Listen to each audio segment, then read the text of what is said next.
আজকে বৃহস্পতিবার না? আজকের এই রাতটা যে জুমার রাত, জানেন আপনারা? আমরা বাংলাদেশে মনে করি জুমার দিন শেষে যে রাতটা, ওইটা মনে হয় জুমার রাত। আসলে ওইটা শনিবারের রাত। ইয়াউমুস সাবত, ইয়াউমুস সাবত, ইয়াউমুল আহাদ, ইয়াউমুল ইসনাইন, ইয়াউমুল সুলাসা, ইয়াউমুল আরবিআ, ইয়াউমুল খামিস, ইয়াউমুল জুমআহ। এই হচ্ছে 7 দিনের আরবি নাম।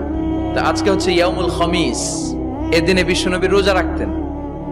সোমবার, বৃহস্পতিবার সুযোগ হলে রোজা রাখবেন। যারা রোজা রাখবে তাদের জন্য ইন দ্য ডে অফ জাজমেন্টে আল্লাহ স্পেশাল একটা গেট বানাবে জান্নাতে ঢোকার জন্য। ওইটার নাম হচ্ছে রাইয়ান। মান দাখালাহু লাম ইয়াজমা আবাদা। একবার who can enter within this door he will never be thirsty again. একবার যে দরজা দিয়ে জান্নাতে ঢুকতে পারবে, আজীবনের জন্য তার গলার তৃষ্ণা মিটে যাবে।